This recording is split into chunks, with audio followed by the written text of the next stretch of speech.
Sir मैं Yes, please do. नमस्ते sir. नमस्ते ma'am. Please take your seat. Thank you sir. Renu, जी sir. Renu Hindi में बात करें? Yes sir, Hindi. हिंदी। तो रेनू, बिना अपने नाम को दोहराए, जी अपनी जाति या अपने समुदाय का कोई उल्लेख किए बिना अपना परिचय दीजिए।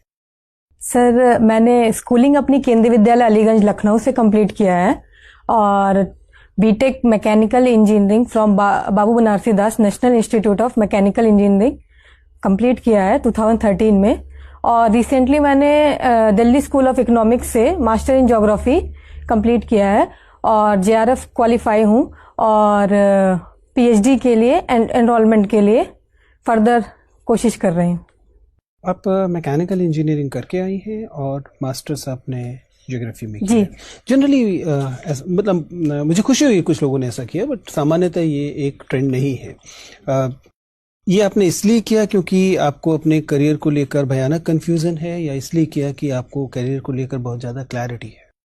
सर, मैं इसे क्लैरिटी ही कहूंगी क्योंकि क्लैरिटी मैं मानता क्लैरिटी, अगर आप इस समय ये इंटरव्यू देने न आई होती जी, अगर आपका एकेडमिक आपको ये टर्न अपने व्यक्तित्व का पहचाना होता आपने और आप उस दिशा में जा रही होती तो खुशी होती, लेकिन आप इस परीक्षा को भी दे रही हैं जो बताता है कि ये क्लैरिटी नहीं है। सर, बीटेक मैकेनिकल इंजीनियरिंग करना एक जॉब सिक्योरिटी के लिए था, बट उसके बाद जब मैंने यूपीएससी की तैयारी की तो मुझे लगा कि मैं एक अपने पर्सनल लाइफ में भी एक बेस्ट कर सकती हूँ। ओवरऑल मैं जो लोगों के लिए जो ग्राउंड लेवल पे हूँ वो काम कर सकती हूँ डिफरेंट सेक्टर में। इसलिए आप सिविल की तरफ जी गई। सर।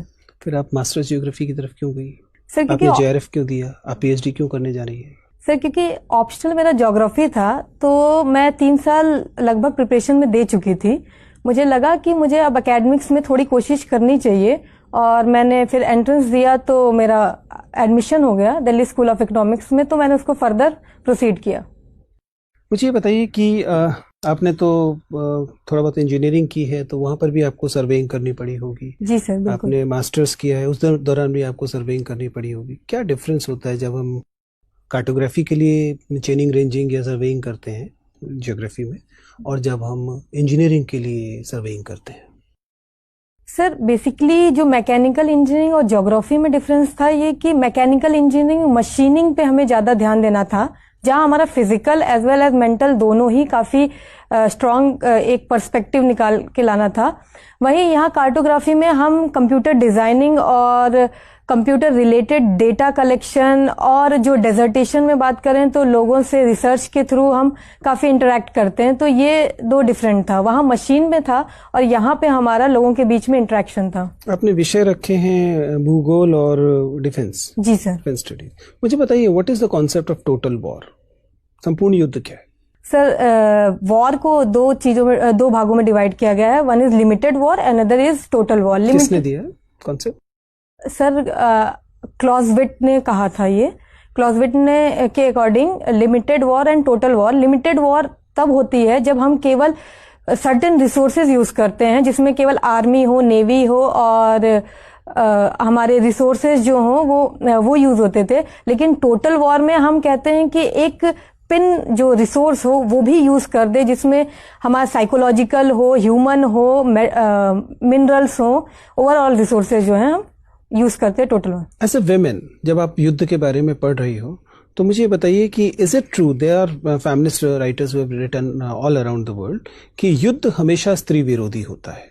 किसी भी पक्ष से युद्ध हो रहा हो उसकी कीमत अक्सर स्त्री की देह पर या स्त्रियों को चुकानी पड़ती है। Do you agree as women that no matter what the purpose is, but war will always be anti women? Sir, जहां तक मैंने अभी तक देखा है या एक्सपीरियंस किया है और पढ़ा है, इससे मुझे ये पता चलता है कि वुमेन ने भी काफी पार्टिसिपेशन किया है वॉर में। वुमेन के लिए एंटी तो हम नहीं कहेंगे वॉर, क्योंकि there is no war recorded which has not resulted in rapes of women, of exploitation of women and use of women in so many ways. Sir, ये कहा जाता है कि वुमेन वल्नरेबल होती हैं वॉर के टाइम पे, बट अदर साइड देखा जाए तो जो वुमेन है उनकी सर्विसेज जो मेडिकल हो, आइदर वो खाना बनाना हो या बैक साइड जो हम कहते हैं कि जो पीछे से सपोर्ट करती हैं, वो बेसिकली वुमेन ही करती हैं और उनका फुल सपोर्ट होता है war. Give me a few facts. CM Yogi Adityanath की कॉन्स्टिट्यूंसी कौन सी है? सर गोरखपुर। विधानसभा कॉन्स्टिट्यूंसी गोरखपुर है। गोरखपुर एक लोकसभा कॉन्स्टिट्यूंसी है। ओके सर, अभी तक तो गोरखपुर पता है मुझे। कितनी विधान परिषद सीटें हैं उत्तर प्रदेश में? Sir sorry, Vidhan Parishad is council. हाँ, लेजिस्लेटिव काउंसिल। Council is 404।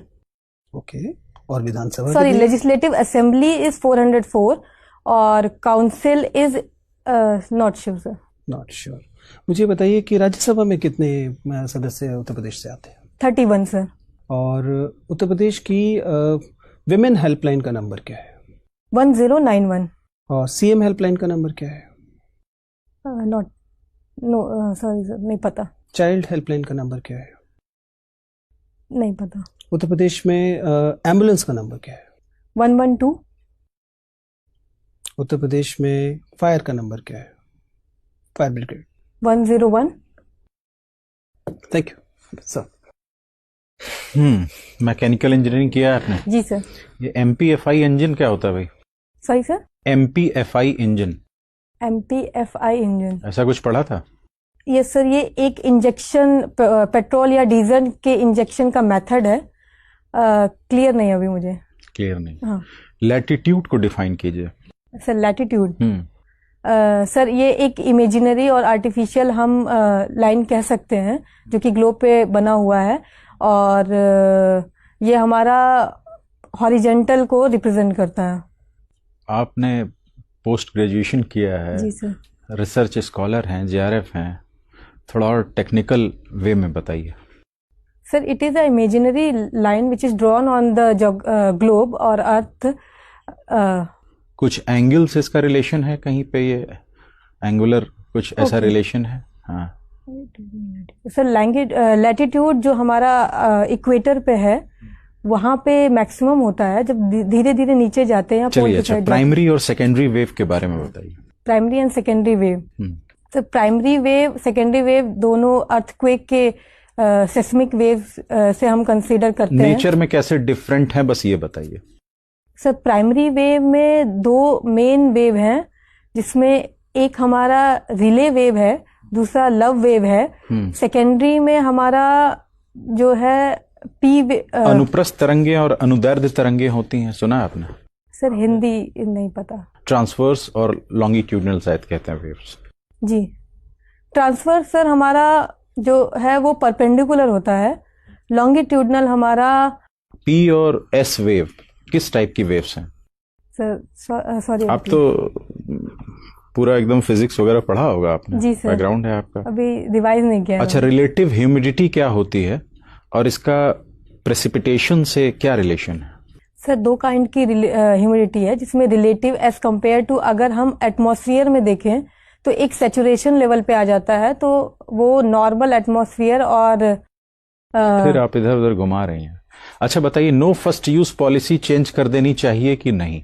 पहले हाँ नहीं में जवाब दीजिए, उसके बाद अपने पक्ष में तर्क दीजिए। हमें no first use policy change कर देनी चाहिए। क्यों? क्योंकि सर हम देखें तो वर्ल्ड में दो ही कंट्रीज हैं जो नो फर्स्ट यूज पॉलिसी पे काम कर रहे हैं, एक चाइना और एक इंडिया। लेकिन जिस तरह से थ्रेट हमारे इंडियन कंट्रीज पे है, इंडिया कंट्री पे है, वो हमारे नेबरिंग कंट्री जस्ट पाकिस्तान और चाइना है, तो हमें उनको एक साइकोलॉजिकली वॉर के अगर देखा जाए उसको चेंज करने के लिए नो फर्स्ट यूज पॉलिसी जो है चेंज करनी चाहिए। अच्छा, इस समय हमारे पड़ोसी देशों में सबसे अच्छे रिलेशन किसके साथ हैं और सबसे बुरे पाकिस्तान को छोड़कर? एक एक नाम बताइए बस। सर सबसे अच्छे हम कह सकते हैं नेपाल, बांग्लादेश। फिर मैं कह रहा हूं आप भटक क्यों रही हैं? आप कन्फाइंड रहिए मेरे क्वेश्चन पे। एक सबसे अच्छे पड़ोसी देश और सबसे बुरे रिलेशन जिसके साथ हैं पाकिस्तान को छोड़कर। सर सबसे अच्छे हमारे नेपाल के साथ हैं और सबसे बुरे हमारे चाइना के साथ हैं। अच्छा, महिला होने के नाते आपकी क्या स्ट्रेंथ है और क्या वीकनेसेस हैं? दो जल्दी से बता दीजिए। सर स्ट्रेंथ ये है कि मैं फ्लेक्सिबल हूँ किसी भी डिपार्टमेंट में। महिला होने के नाते कुछ पर्टिकुलर स्ट्रेंथ है? जी सर बिल्कुल। हाँ, क्या है? एक वो मैं